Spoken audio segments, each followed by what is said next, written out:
Hi guys, welcome back to the Creation Lab Soapery channel.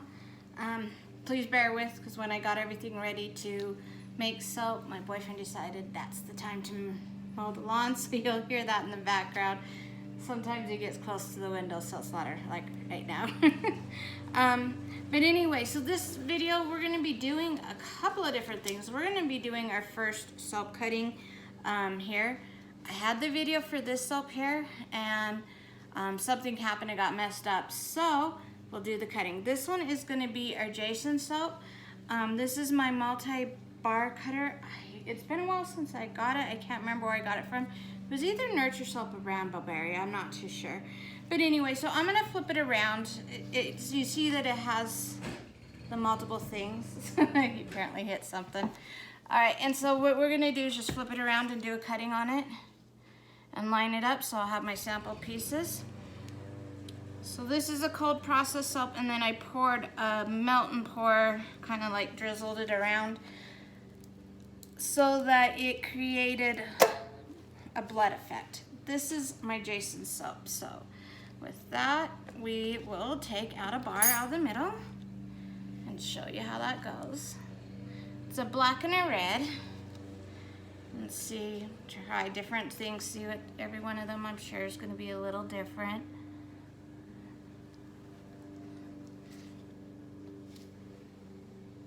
That one's, the red's more distinct in it.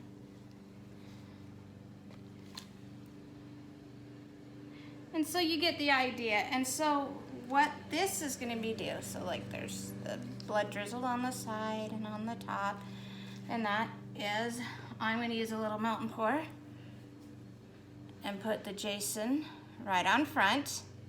And I thought for that one, let's see if I can do it. Just kind of show the bar a little bit more with less glove. But anyway, so I thought for that one that would be really cool. It's a glow in the dark Jason mask. So, you know, they need to have a little bit of the light, and then it would be reflective. And so this is what we're gonna do. We did a different one last year, and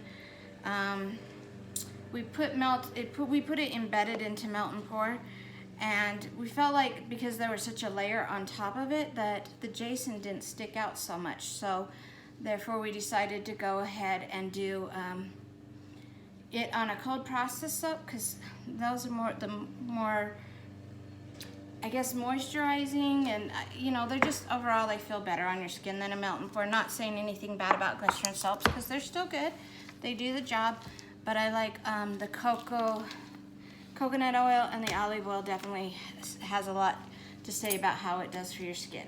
So then that's going to be available October 1st. So today we are going to be making a Nightmare Before Christmas soap. So I'm going to show you our mold. Oh, and this one is scented in it's called Midnight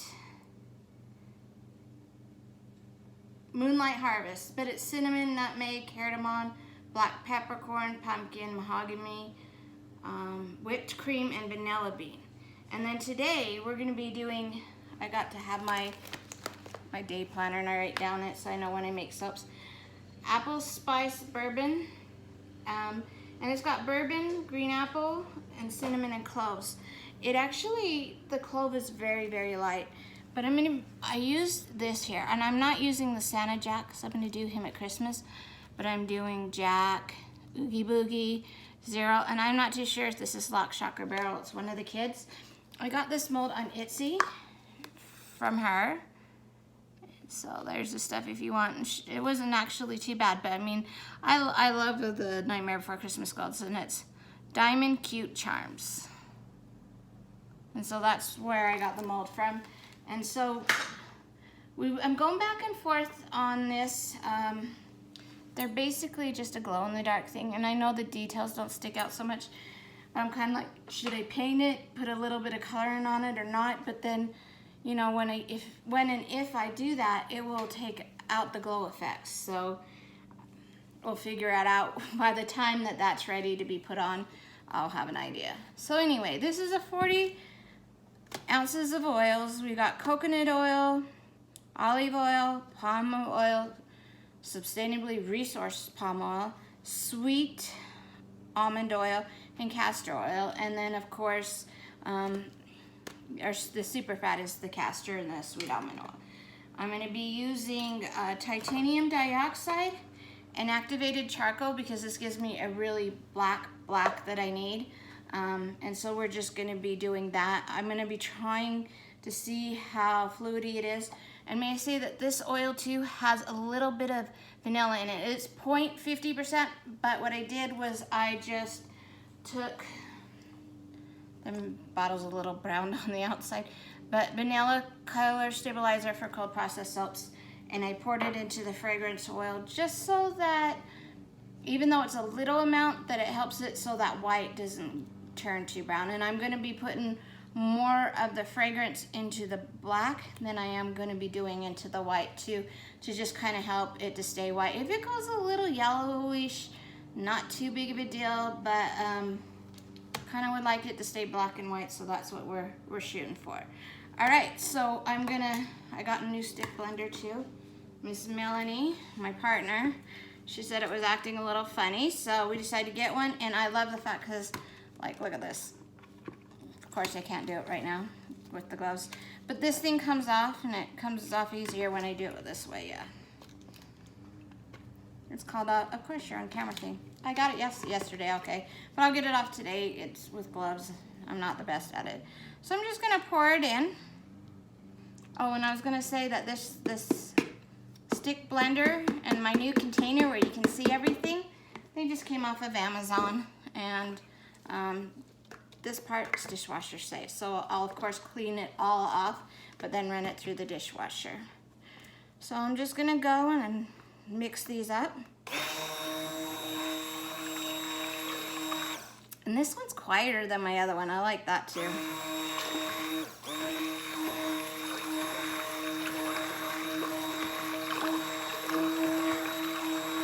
And I'm sure you guys do too. You like it. All right, so then I'm gonna set this to the side. I'm gonna grab my container and I'm gonna pour off some.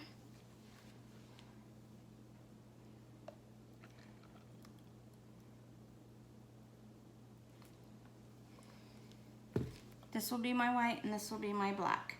So I've already, just give us another little shake. I got my titanium dioxide solution all ready to go. And I'm just gonna pour some into there. And I'm gonna pour some fragrance in there, because you gotta have fragrance. And then I'm gonna pour the rest into here. And then I'm gonna take my spoon and put a little activated charcoal in it. And so this is basically, we'll see how that goes from there, but this is basically the same thing as what I did with the two colors, and blend in and just have it basic, but when I cut it, I'm gonna put it on the front. Sometimes when I put some of the embeds like I did for the Freddy Krueger soap, then when they got pushed down a little bit, it felt like it took away all the work I did on the embeds. So this one I want to do in reverse, and so the entire embed and everything and all the details are shown instead of half the hockey mask in the one that I just cut, or the same thing with this, like you see in half of a jack. I'm gonna put it right on front with Mountain Port, and you can separate it and then use one bar soap, and then either keep that or use it up, either way. But the little details on it, when you wash yourself with it, it will come off. So, all right, we'll see how color-wise we look and get this all blended.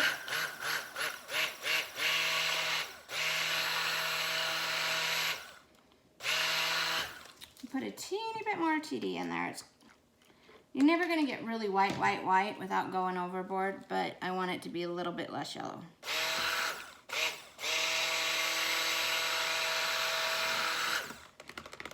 Okay, so that's pretty good. I'll set that to the side, and then we're gonna go in for this one. Lawnmower stopped. How much you want to bet he comes in? Okay, I'm gonna put another like half a teaspoon of a regular teaspoon, not a measuring spoon. I just, these are just easier to wash. I had those Nurture Soap plastic ones, and they get a little harder to clean, like the inside, and somehow that they get, I don't know, the plastic doesn't do good with the fragrance oils and the things, so I just use those. Right. Oh, looking much better. All right, and then I am gonna, with this one, because I got all the stuff on the side, get it pushed in and wipe the sides down. To get some of that white stuff. There's no way you can get every little thing, but we'll get majority of it. And I'll blend that again.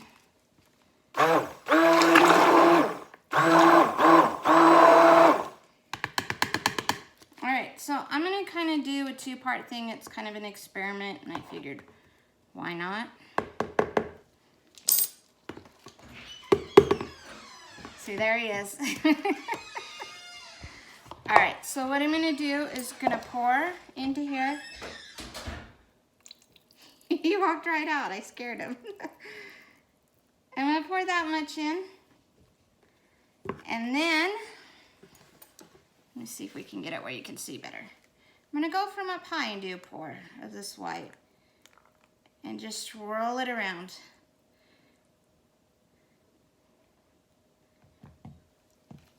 Okay, so now I'm going to set this aside, and this is going to seem really weird, but hey, I wanted to see what the difference is between the two layers. I'm going to do in the pot swirl, get all this scraped up and into there.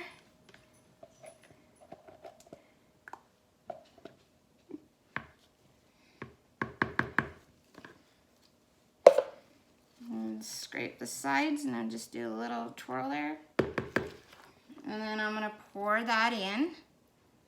And that's going to go on top, and I know it's okay if they do. I'm just experimenting to see if there's a major difference between the top and the bottom, and I wanted to kind of see how it would look. Okay, and then this one here, we're really fluidy today, which is a good thing. I'm going to do a tap. Get those air bubbles out as I make a mess all over. And then, let's see. This, when it starts to harden up a little bit, I can play with it a little bit with the top. See if I can get some on there now without being too messy. Put it in the middle. And then I'll take the spoon and do like a little bit of a texturing. I probably should have did the 35-ounce recipe, but you know, experiments. All right.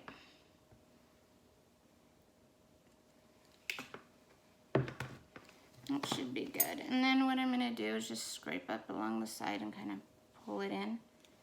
And I'm going to need my paper towel because I make a mess. I always get the side so messy. That's just the way it goes. So we'll see what the color turns and stuff like that. I wanted to do all Halloween type of soaps and stuff like that to definitely be fall scents, and so that one definitely was a fall scent. I don't know if you hear that, but he's like, I got ran out of the house with my soap maker girl. And he went back out to mow some more. I'm thankful that he's on the lawn. I can't do that. Maybe I could if I had a riding lawnmower. I got a bum foot from a car accident, and I have like a lot of restrictions on it. And anything that kind of puts a lot of strain, because when we don't have one of the self-propelled, we have a push mower, and even the other one, it's just too much. So you know, it is what it is, and it's his job. I end up doing more of the cleaning. He ends up doing the yard work. And during this winter, I'm very thankful he's the one in charge of the yard work. I can do snow shoveling, but I hate the cold, so you know. And he has to do it at work, and then he has to come home and do it. That's all right, he's stronger than me to lift that snow, and he gets it done faster. We've had a couple, we play a lot of board games in this house.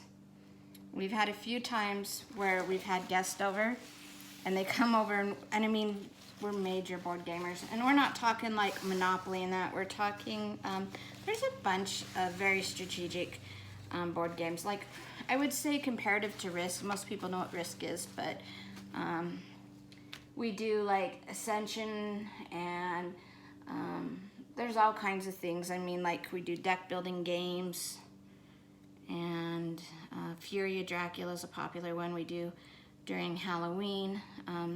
That one's cool because one person plays Dracula, and the rest are, and it's true to Bram Stoker's Dracula. You know, there's Nina and that, and the rest of you guys are hunting, and you know, you got to try and locate where Dracula is and take him out before he takes you out. And so, and like, I like playing Nina. She's got the connection to Dracula, because like in the show, it's true to the show and the book. She's got that connection because she's his bride. But whenever we've done that during the winter, sometimes our poor guests, they go outside to their car, and guess what? It snowed. And so in order to leave, because we get some snowstorms out here, they've had to sit there and shovel their way out. Of course, with us, we don't sit there and make them do it, but we just get so tied up, and it'd be like 11 o'clock at night, and it's dark and freezing outside, and we're shoveling. And of course, we also tell them they can stay here and spend the night too, but people have work, and some people don't want to necessarily stay. So when we get those major storms. Okay, so that's what it's going to look like, and I'll bring you up close and see. It's kind of gray. We'll see how the insides look with the top versus the bottom, and see how that white comes through. And then I'll do the same thing. I'll cut this one, not doing any glitter, which is unusual for me, and then we'll put those embeds. And I think he's right. I'm gonna just keep it as the glow-in-the-dark aspect, because you can see the details, you know. Maybe you can't on camera, but I definitely think, like, you can see the details of Jack and the mouth and that, but in the glow-in-the-dark, it's gonna be really cool, and I don't wanna take away that glow-in-the-dark effect. But anyway, thanks for watching. These will be in the store October 1st.